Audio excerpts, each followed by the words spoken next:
Hi everyone, welcome to our talk. I'm Gautam, and later on we'll have Kasi, and we're both software engineers at Atlassian. Today we're going to be talking about delivering insights to Confluence users at enterprise scale, and how we use Druid to do that. For those of you who don't know, Confluence is Atlassian's wiki and open collaboration tool. It allows companies to host their knowledge base in a secure and reliable way, and enables teams to collaborate in a more effective way in today's remote era. Anyone can create a page or blog, and this content is organized into what's known as spaces. Think of it like having different folders to put your work in. The reason we're focusing on insights specifically in this presentation is because Kasi and I are part of the Confluence Insights organization. Our mission is to supercharge Confluence with insights that accelerate and transform teamwork. More specifically, Kasi and I work on a product called Confluence Analytics, or CC Analytics for short. What our product does is deliver a user-facing analytics service that allows users to see metrics about their content.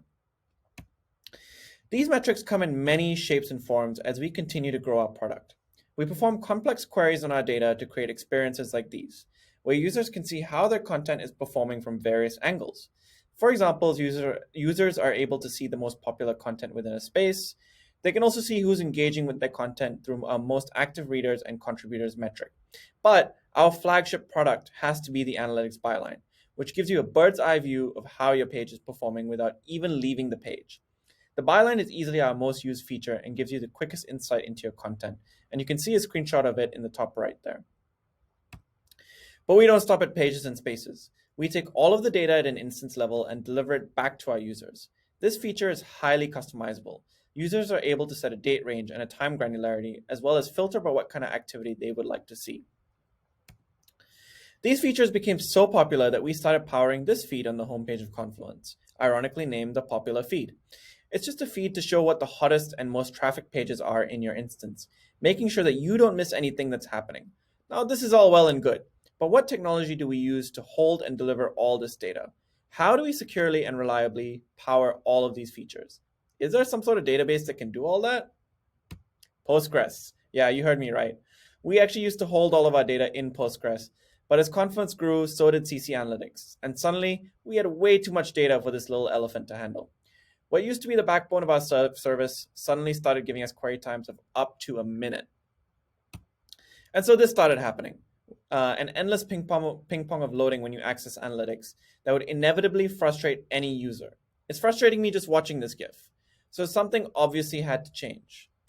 And that change was Druid. We moved our analytics events to Druid a couple of years ago, and it is now the crowning jewel of our architecture. And it has reduced our query times by many orders of magnitude. What was 60-second query time has now been reduced to a couple seconds or less. We held on to our Postgres database for a while to store our permissions, but as of recording this presentation, we are in the process of deprovisioning our Postgres database completely. Not only has Druid improved the performance of our web APIs dramatically, but it has also enabled us to onboard our long dreamed about platform APIs. As the name suggests, platform APIs enable us to turn our service into a platform. What they are publicly available APIs, each serving a singular purpose. So we could list updates grouped by user, or top users for a space. Because of Druid's robust query types, we're able to add new APIs and accommodate feature requests at a whim. Using our own abstractions over native Druid queries, we've made expanding the platform API easy. New developers on our team can come in, simply decide which query is best for their use case, and populate the function parameters. It's as easy as plug and play. Here we have some of our queries that are used in our production code and what the underlying Druid queries are that power them. And as you can see, we make extensive use of all of the Druid native queries. Especially because we store everything from likes, comments, reactions, updates, creations, searches, and more. If it happens on Confluence, it's stored in our Druid instance.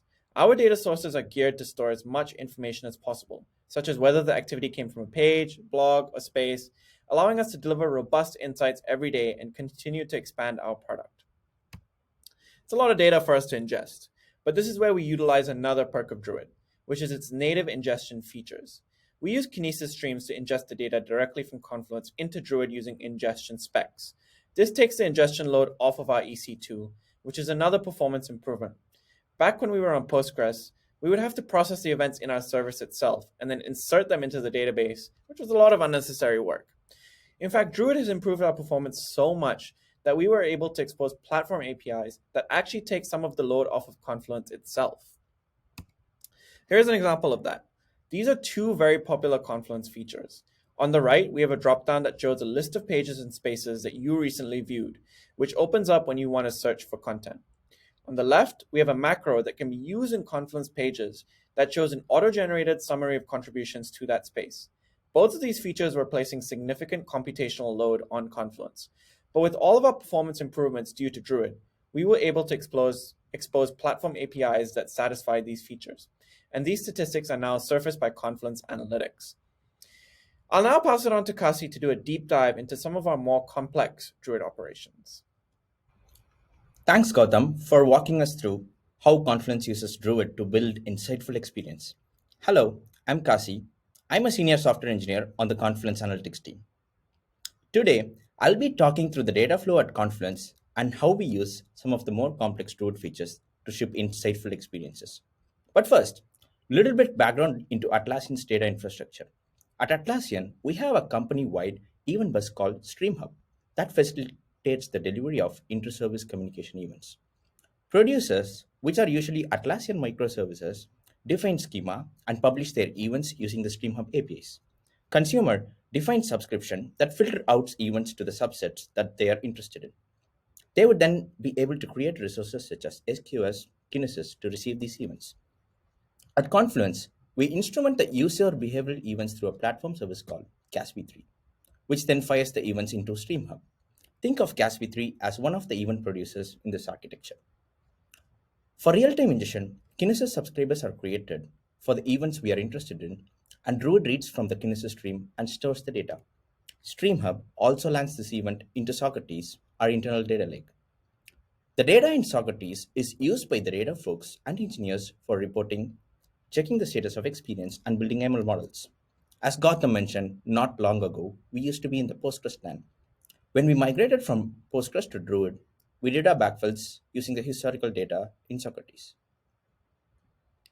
A little bit more about Socrates to show how and why we use the data in Socrates to backfill. As I mentioned, Socrates is Atlassian's data lake. Atlassian teams and services consume this data. Think of Socrates as a collection of S3 buckets that with just an address book. The data stored in Socrates uses standard formats and standard naming conventions such that it can be queried using popular open source query engines. In our case, we use Apache Spark, which is provided as a managed service via Databricks. We generally consider Socrates to be an immutable system for interactive users with all updates performed by automated jobs. Socrates uses Delta format by default. Delta is a highly optimized storage format based on Procket and generally provides faster query experience for Spark users. We use Socrates to backfill instead of dumping from Postgres because, as you can see, these setups allow us to run batch jobs easily. And we also want to design the schema to have more generic fields to support future use cases, which was not the case when we were in Postgres. As mentioned earlier, the data in Socrates is stored internally as Procket files. Procket is Druid supported ingestion data format as well, which, coupled with Druid's ability to natively ingest data directly from S3, makes backfills into Druid really easy. We created the delta table using Databricks in Socrates by running the create table query with appropriate select statement. This will then store the data in S3. We then load the backfill data into Druid from S3 using the ingestion spec. Within the ingestion spec, we specify an S3 link for the data source to ingest from, as well as other configurations such as segment and query granularity. I know this looks complicated, but the Druid UI really simplifies these steps. So, the backfills from Socrates worked great, and we migrated from Postgres to Druid. During migration, we shadow launched Postgres and Druid queries in parallel, compared the results, fixed all discrepancies, and effectively completed our migration to Druid. After the migration, we continued to expand our service, which in turn means expanding our Druid instances, creating new data sources using the backfill method I just laid out. Things were going great with Druid, but then we encountered a use case where we had to add a new feature using the existing data. Let me give you a little bit more context on this. The admin users of Confluence on premium editions can use search analytics, which actually helps them understand how a search term is like performing. We wanted to ship a new platform API to show the most clicked pages and most clicked spaces for a search term. We already had the data for pages, but we need the same data for spaces as well. We added a new column for spaces for real-time events, but now the challenge is to backfill such that the user could see accurate search information for spaces. So, how did we go about do this? Druid is really good in responding to queries in sub-second latencies, which is made possible by optimizing everything from storage to querying. Druid uses time-based segment partitioning, supports rollup to reduce the amount of raw data to store on disk. Also, it preloads the data into historical nodes during the handoff phase at the time of ingestion. The combination of these factors help a lot in reducing query latency. While these are great, this also means that Druid's architecture doesn't allow us to easily make changes to record with simple update like statements that we do in other SQL and NoSQL databases. Yes, Druid really works well when there are no frequent updates, but as we ship new features and build experiences, there are things that we can't foresee and we need to have some way to do the updates. The simplest option is to do the backfills the same way we did before, but in our case it was tricky because Druid was the only source of this data due to our compliances and privacy laws. So here is the solution we came up with. Druid supports native batch ingestion. The input and output for this can be Druid itself. Yeah, it's okay for the input and output to be the same, in which case the newly generated data will overwrite the previous data for the interval specified in the granularity spec. This means that we need to have a transformation spec within the ingestion spec, and the newly generated value will overwrite the previous value with whatever we specify in the transformation spec. Now, coming back to our problem of backfilling spaces data for pages. Remember, in our case, for search terms, we have the page information already. We need to backfill the space ID for all these pages so that we can surface the most click spaces information as well. We can get this data from our data like Socrates, but we want to have a way to merge this data in our transformation spec during ingestion.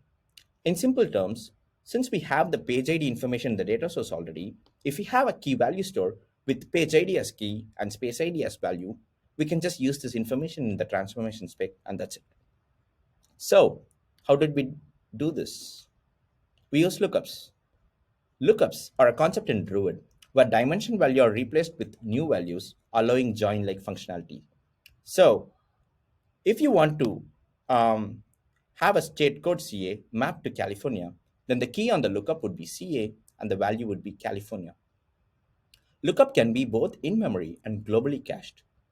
Globally cached lookups can be from local files, remote URIs, Kafka topic, or JDBC. So, Druid docs have references about using lookup during query time using extraction functions and joins. We tried to use the lookup using during ingestion and we were successful in doing so. We used the extraction function mentioned here and used it in the batch ingestion transformation spec to get what we want. In our case, the lookup key would be page ID and the value would be space ID. As the ingestion happens, the transformation spec would look up the page ID and get the space ID value and backfill the space ID column. So we use globally cached lookup for backfilling space IDs, and we were able to load about 8 million key value pairs into lookups for the date range we were looking to backfill. We ran into issues because of timeouts while loading lookups, as the size of lookup was really huge. We had to adjust some Druid configurations to make that work. Although we were successful after the configuration change, it slowed down the ingestion process. It was to do with how Druid tries to load lookups. So we tweaked it a little bit so that we can safely backfill by not affecting other processes. That said, lookups work really great for backfills out of the box when it's in memory. We used lookups a few more times as well. It really came in handy during an incident where we just want to replace certain value for a particular column with a different value. We ran a batch ingestion using Druid as the source and destination with lookups in transformation spec. Druid has been really good in shipping new features. One cool feature that we are super excited about is introducing multi-stage querying and SQL-based ingestion in the latest editions of Druid. This specifically will help us in simplifying the backfills and batch ingestion in the future, which also means we'll have some more flexibility as we can run select statements and joins to insert into Druid. I'm going to briefly discuss what it is and how it will simplify some of the stuff that we did with lookups. Until recently, Druid only supported single stage queries, which means all queries go through broker and the broker is responsible for merging all these results and sending back to the user. This works really well if the result sets of the query are small. The broker become a bottleneck if the result set is very large, which potentially means a single large query can affect all the queries as all queries go through the broker. With the multi-stage querying framework, the broker will still accept the query request through the task API, but it hands off the process to the data nodes, which will take care of executing the query by splitting them into stages and enables the data to be exchanged in a shuffle mesh between stages. Druid decided to use the multi-stage querying framework to power batch ingestions as well. Here is an example of how SQL injection will look like for backfilling space IDs we talked a couple of slides ago, where we originally used lookups. Instead of loading lookups, we could just use join to merge different data sources. When this query is submitted, Druid uses the multi-stage querying engine to run the query in batches so it can continuously ingest data into the specified data sources. Similar to native ingestion, the data can also be overwritten to the same data source. The Druid console also have preview mode that shows how different stages will look like, and you can get an estimate of how much time it's going to take using the preview mode. We get a lot of flexibility with SQL based ingestion as we can use this to ingest data using joins and apply relevant transformation. It's pretty powerful. We haven't tried anything in prod yet, but this is something that will definitely help us in the future for making updates to Druid. One other cool thing about this is you don't even have to have your data in Druid. With the help of external keyword, you can supply an external link that your Druid cluster have access to. Druid can take care of applying this during ingestion. It's pretty neat. So, this is our story on how we are using Druid in Confluence. Some takeaways before we conclude. Moving to Druid from Postgres has helped Confluence Analytics performance and by extension, Confluence's performance. Niche features in Druid like lookups and SQL-based ingestion helps us in rolling out new features by updating or transforming the existing data. We are really excited for all the stuff that Druid will help us going forward. This is all we wanted to cover in this session. Thanks for listening. Enjoy the rest of the summit. Thank you.